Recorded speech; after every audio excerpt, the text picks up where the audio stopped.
Tenemos en la línea al diputado Jerry Milman, con quien vamos a hablar de varios temas, particularmente de, entre otras cuestiones, lo vinculado con los shows televisivos que está montando diariamente Sergio Berni, ahora que ha entrado también en su variante de combatir el fuego y hacer declaraciones estruendosas que muchas veces sabemos que son, como diríamos en la jerga del tablón, fulbito para la tribuna, y no hay nada consistente detrás. Hola Jerry, ¿cómo te va? Jorge Enríquez, acá estamos en el estudio con Ezequiel Domínguez, Luis Sebasco y Osvaldo Pérez Sammartino. Un gusto tenerte. Y bueno, bien, Jerry. ¿Cómo estás viendo esto vos de lo que está pasando en Corrientes? Ya recién hablábamos con un colega tuyo, con Jorge Vara, y queríamos ver cómo ves, cómo vos, porque en las últimas horas se habló mucho que había habido un cambio en el manejo del fuego del gobierno nuestro, del gobierno de Mauricio Macri, y que realmente me parece que son cosas que no se compadecen con la realidad, como el tema de esta ley que hizo sancionar, por suerte yo la voté en contra, la ley del manejo del fuego, que por 60 años no se podían vender propiedades que habían sido afectadas por incendios. Esto se demostrara que el incendio era o no provocado, hacer indisponible propiedades del dominio privado. Entonces te quería ver, la primera reflexión es cómo estás viendo esto de Corrientes sin intervención del polifacético artista televisivo Sergio Berni. Bueno, la verdad, Jorge, que primero respecto de, nosotros hemos presentado un proyecto de derogación de esa ley que impulsó Máximo Kirchner y Carlos Heller. Parece disparatado. Yo diría es anticonstitucional esa norma, porque el derecho a la propiedad está consagrado en nuestra Constitución Nacional.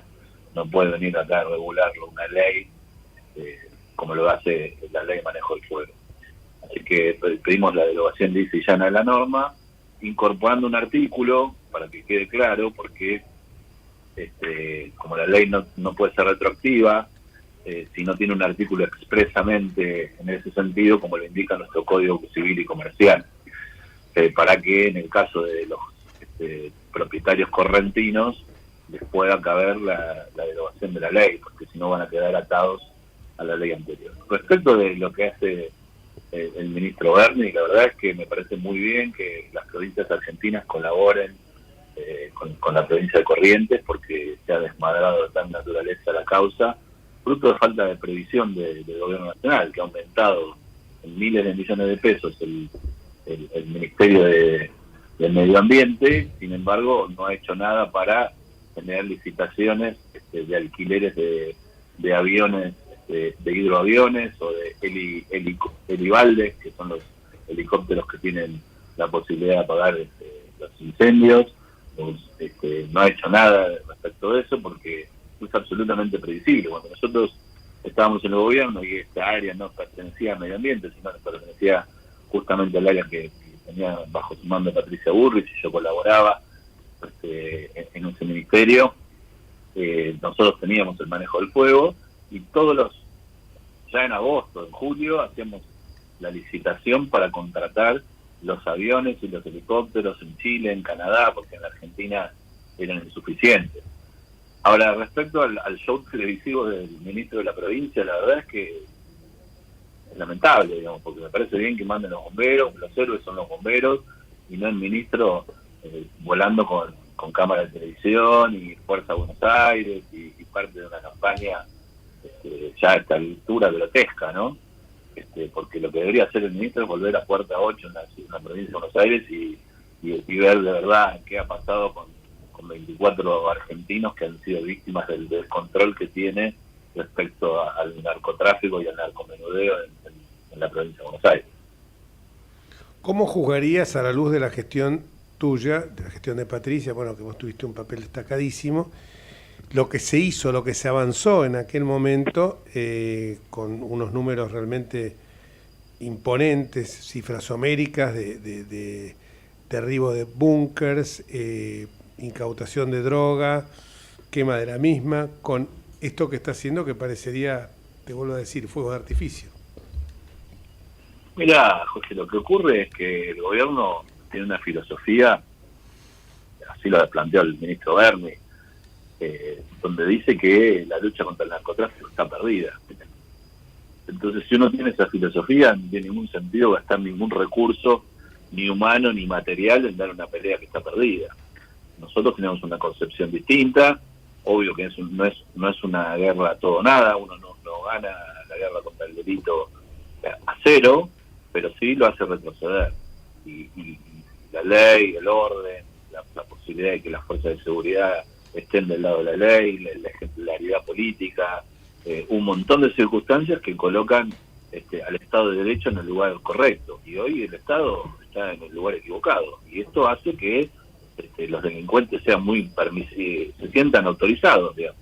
No es casual que cuando hay elecciones en los servicios penitenciarios argentinos, el Frente de Todos o Frente para la Victoria, como le vayan cambiando el nombre, ganen las elecciones. No es una casualidad. Ellos se sienten más representados por esta política en términos de seguridad. Digo, los delincuentes se sienten representados por el kirchnerismo. Así que no hay casualidad en este tema, digamos. No. ¿Qué tal, Jerry? Luis Sebasco, ¿cómo estás? Antes, disculpame, Luis, Sí. quiero acotarte algo. Tocaste justo un tema que estamos viendo acá en el monitor, que dice que en Ecuador acaban de indultar a 5.000 presos para descongestionar las cárceles. Como siempre copiamos lo peor de cada país, me pongo a pensar que no se les ocurrirá acá hacer lo mismo, ¿no? Ya lo hicieron durante la pandemia. Claro.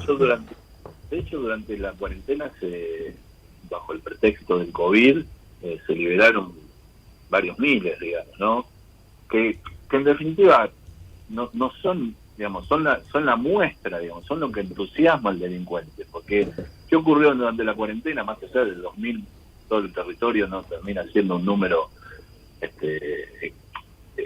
la ejemplaridad, digamos, y eso hace que el delincuente sienta que, bueno, no va preso, que si va preso sale, mientras todos estábamos en casa los delincuentes salían, y el delito se volvió mucho más violento además, porque obviamente cuando uno va por la calle y le arrebatan un celular, bueno, uno maldice, dice, sufre por un bien que es muy oneroso para la mayoría de los argentinos, pero no termina siendo violento. Y el delincuente que no encontraba nadie a la calle terminó entrando en las casas.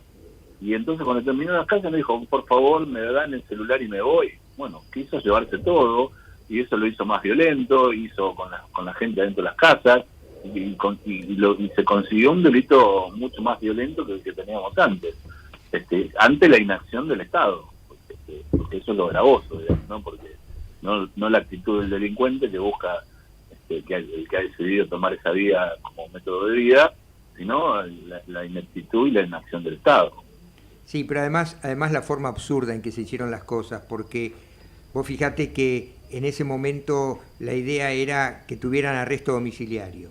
Se sabía que el arresto domiciliario no se iba a cumplir y que rápidamente iban a volver a delinquir, pero además si hubieran cumplido el arresto domiciliario, mandar una persona a esas casas en barrios precarios que le estás transfiriendo la responsabilidad del Estado que tiene que mantener al preso, se la transferís a la familia del preso. Es decir, si se cumpliera la pauta, ¿no es cierto?, la familia se tenía que hacer cargo de una boca más en una situación de pandemia donde nadie tenía un peso, donde no se podía trabajar y donde la mayoría estaban hacinados.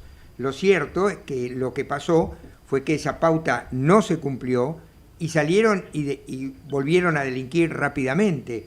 Es decir, fue todo una cuestión muy absurda. Es decir, es para un libro de Vargas Llosa, tipo Pantaleón y las visitadoras, porque realmente era una locura.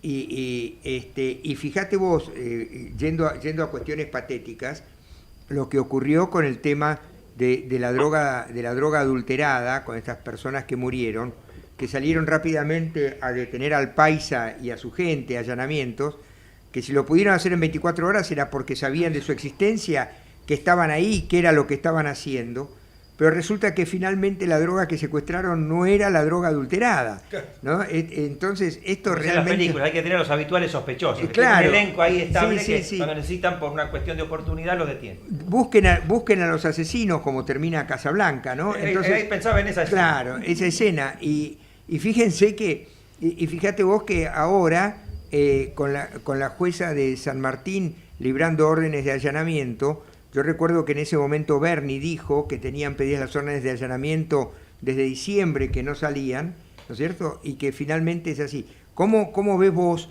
en ese contexto esta cuestión del manejo de la droga en comparación con lo que se hizo en el Ministerio en la época de Patricia? Vamos a la tanda, un segundito que viene el noticiero, 2 minutos, Jerry, y le contestás a Luis. Formate en ecomedios.com. Seguinos en Twitter, @ecomedios1220. Y seguimos con el diputado nacional Jerry Milman, que le estaba preguntando Luis Sebasco cómo veía esta gestión comparado con lo que fue la colosal gestión de Bullrich, de Patricia Bullrich, en cuanto a secuestro récord de drogas, procedimientos y otras medidas que se tomaron en cuanto a profesionalización, formación y capacitación de todas las fuerzas destinadas a prevenir y combatir el narcotráfico. Y la ocupación del territorio por parte del Estado. Bueno, la verdad es que más que preguntarme a mí, hay que preguntarle a la gente cuál es la opinión que tiene sobre un modelo y el otro. Me parece que está a las claras.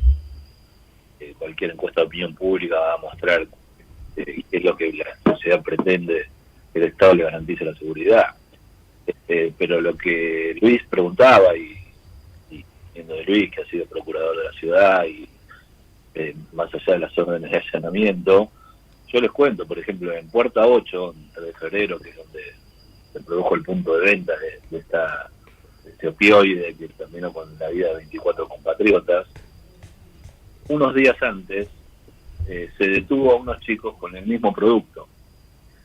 La policía bonaerense los detuvo. La verdad que la policía bonaerense quizás les salvó la vida, porque si hubiesen consumido ese producto a pocas cuadras de Puerta 8, hoy no estarían vivos. Digamos, y por fruto de ser detenidos con esa sustancia, hoy están vivos. ¿Y qué debió hacer ahí tanto la justicia como las fuerzas de seguridad? Y debieron primero mandar a investigar de qué sustancia se trataba, esas bolsas con el polvo rosa. Segundo, utilizar las técnicas de investigación que nuestro gobierno aprobó y poner un agente encubierto dentro del escenario de Puerta 8, y de esa manera poder tirar de la piola para ver quién era el vendedor, quién no solo quién estaba en el búnker para vender el microtráfico, porque no se puede comprender el microtráfico si no se comprende el narcotráfico. La droga no llega al punto de venta por gracia, digamos. Hay toda una cadena, digamos. Hay un distribuidor, hay un financista, hay un importador en este caso, porque es un opioide que no se fabrica en Argentina, como muchas de las otras drogas orgánicas inclusive. Hay un transportista, hay una serie de la cadena, que cuando uno encuentra esto, lo que tiene que hacer es tirar de toda la cadena, y eso requiere inteligencia criminal, requiere investigación, requiere otro tipo de actitud. Y acá la verdad es que hubo una alerta, porque nada más simple que a 3 cuadras fueron detenidos con la misma sustancia. Entonces, se debió actuar en tema, ¿no? Y hoy tendríamos 24 chicos con vida, digamos, chicos y chicas y adultos, 24 argentinos con vida. Y sin embargo, esto ocurrió y nadie se hace responsable, y se detuvo a un vendedor de narcotráfico, como hay en todas las barriadas de los centros urbanos, en el Gran Buenos Aires, o en el Gran Rosario, o en el Gran Mendoza, o en el Gran Córdoba. Este problema existe en todos lados porque no se ataca de manera central, digamos. No se ha reunido el Consejo de Seguridad Interior desde que Aníbal Fernández es ministro. No hay una colaboración entre las provincias y la nación, digamos. En comprender que no hay narcotráfico sin microtráfico, y no hay microtráfico sin narcotráfico, es un problema esencial, digamos, ¿no? Y hemos visto al ministro de la provincia de Buenos Aires y al ministro nacional haciendo una comedia de enredos por Twitter, diciéndose barbaridades, mientras las familias perdían a sus hijos, las familias perdían a sus hermanos. Digamos, la verdad es que ha sido vergonzoso, irresponsable e irrespetuoso. No me alcanzan los adjetivos para decir lo que pienso del culebrón entre el ministro de la provincia y el ministro de Seguridad Nacional, y sería un culebrón gracioso si no fuera porque en el medio hay argentinos que han perdido la vida. Sí, además, Jerry, me parece que hay una cuestión que también es importante, que hay un cambio de paradigma. Durante mucho tiempo en la Argentina nos hemos planteado el tema del derecho a consumir como una cuestión propia de la protección del artículo 19 de la Constitución, ¿no? De las acciones privadas. Pero hoy por hoy, toda la circulación y manejo de los estupefacientes está directamente vinculado a estructuras mafiosas y actividades mafiosas. Entonces el cambio de paradigma es muy importante. Encontrar una persona con escasa cantidad de droga en su poder no pasa por verificar si era para consumo personal o era una tenencia simple o no, sino que pasa porque la persona que encontrás tiene que ser una punta de un hilo de investigación para poder avanzar sobre las estructuras del narcotráfico. Porque los narcotraficantes ya saben que los que venden tienen que andar con poca cantidad para poder justificar esa tenencia. Y el tema es que los tribunales y los órganos de investigación en general están en una zona de confort, de decir la escasa cantidad no es relevante, no los detengo, no los mantengo. En la Ciudad de Buenos Aires habíamos tomado una tesitura cuando asumimos la competencia del narcomenudeo que estaba vinculada con decir nadie se va por comisaría salvo que sea una cantidad que la circunstancia indique claramente que era para consumo personal, pero a la persona se la identificaba y después la idea era trabajar con un mapa del delito, sabiendo cómo circulaban, por dónde circulaban, si a la persona la agarrabas 2 o 3 o 4 veces ya le ponías otra mirada, porque lo importante era avanzar en las estructuras del narcotráfico, que me parece que es lo que hoy no está ocurriendo nuevamente. A ver, Luis, digamos, nosotros tenemos si bien no tenemos una ley de despenalización del consumo, tenemos un fallo de la Corte. Correcto, sí. Que penaliza. Y eso es lo que muchos jueces y fiscales terminan tomando ante un consumidor con pocos gramos de la sustancia. En este caso, la verdad es que son microgramos, ni siquiera gramos. Estos opioides producen efectos devastadores con microgramos. Así que ni siquiera un policía en la calle está en condiciones de evaluar si la cantidad de sustancia es poca o mucha, digamos, ¿no? Sí. Pero lo que, bueno, como existe el fallo, uno puede exculpar al consumidor. Ahora, lo que no debe dejar de hacer es generar la investigación. Exacto. Uno tiene dos maneras de perseguir el narcotráfico. Uno parándose en la frontera, en la aduana, en los distintos lugares por donde ingresa a la Argentina. Ese es un mecanismo, y llegar hasta el punto de venta, y otro es encontrar el punto de venta y tirar la piel al revés, y llegar al transportista, y llegar al acopiador, y llegar al financista, y llegar al pasador, digamos, toda la cadena de producción. Nosotros, cuando estuvimos en el gobierno, así llevamos de un pequeño punto de venta en la ciudad de Buenos Aires, con el juez Torres, hoy integrante de la Suprema Corte de la provincia de Buenos Aires, en aquel entonces juez federal de la ciudad de Buenos Aires. Desde un pequeño punto de venta llegamos hasta el intendente de Itatí, al viceintendente de Itatí, al jefe de la policía de Corrientes en Itatí, un comisario de la Policía Federal en Itatí, 20 personas que pasaban la droga, toda una asociación ilícita vinculada al narcotráfico muy importante, que abastecía a importantes sectores de la ciudad de Rosario y del conurbano bonaerense, así que y la capital federal.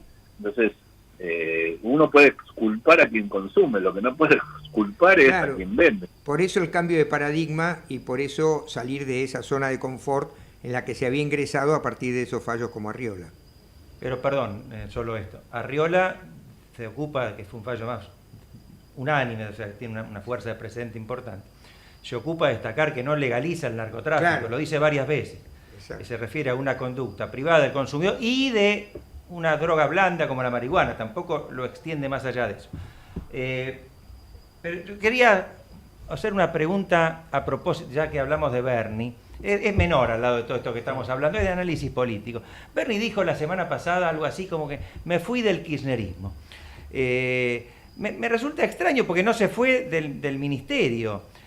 Ahora él está puesto ahí como un ministro político de un gobierno kirchnerista. No es que sea el jefe de cirugía cardiovascular de un hospital público que está por concurso y entonces es irrelevante o debería ser irrelevante cuál fuera el signo político del gobierno. Realmente se fue, te pregunto tu opinión como avesado político, ¿se fue del kirchnerismo o es un juego que están haciendo? Me resulta bastante curioso esto. A ver, hay que entender la política de la Argentina como dos coaliciones, básicamente mayoritarias. Hoy tenemos dos coaliciones mayoritarias y el gobierno tiene parte del kirchnerismo, tiene parte del peronismo tradicional, pero está el Partido Comunista, está el Frente Grande, está el Partido Comunista Revolucionario, qué sé yo cuántos sellos. Hay que ver dónde se ubica Verde, seguramente va a decir que es parte del Partido Justicialista y no de la Cámpora, por ejemplo. Ahora, a mí eso no me dice nada, la verdad, honestamente. Sus relaciones sentimentales, sus relaciones personales, que haga lo que quiera. Digo, yo lo que digo es el ministro de Seguridad de la provincia de Buenos Aires y yo como bonaerense digo, es un desastre. Uh-huh. Si es kirchnerista, si es peronista, si es del Partido Comunista, no, la verdad, me tiene cero, digamos, un problema de unidad básica, digamos. No, al margen de su gestión, lo mío era porque no sé si no es Cristina Kirchner la que lo manda a hacer ese juego, porque me resulta muy, muy curioso que siga siendo ministro. Yo lo juzgo a él, no por su pertenencia política, porque tranquilamente uno puede tener un gobierno y convocar a alguien Sí. Que no es parte de su fuerza política, pero que tiene el expertise técnico para llevar adelante una buena política pública, digamos, no hace falta ser afiliado para ser un buen ministro, digamos, ¿no? Entonces, ¿qué hace él con su militancia política? Problema de su militancia política. Yo lo juzgo como funcionario público. Y como funcionario público es lamentable, al igual que el ministro de Seguridad de la Nación. Yo ya les digo, en el caso del Ministerio de Seguridad de la Nación, ni me animo ya a pedirle la renuncia a Aníbal Fernández, porque me la pasé pidiéndole la renuncia a la anterior ministra, Sabina Frederick, cuando decía que era más divertido Suiza que la Argentina, porque en Suiza no había, que la Argentina es más divertido que Suiza, porque en Suiza no había delitos y acá sí, y me pasé pidiendo la renuncia. Ahora cuando se fue, vino Aníbal Fernández. Entonces digo, no pido más la renuncia. ¿Qué queda? Claramente habría que pasarlos a todos por el tamiz del artículo 16 de la Constitución, ¿no? Que la idoneidad es lo que debe primar a la hora de designar a los funcionarios. Vimos un desastre con Sabrina Frederick, haces bien en recalcar eso de Suiza y la Argentina, y ahora lo vemos con Aníbal Fernández. Esto, más allá de que la gestión de Patricia Bullrich había sido excelente, hace que hoy la gente, como decías bien, la juzga y realmente la extraña y añora aquel momento en que habían bajado los índices de criminalidad. Todas las estadísticas eran realmente favorables en la lucha contra la inseguridad.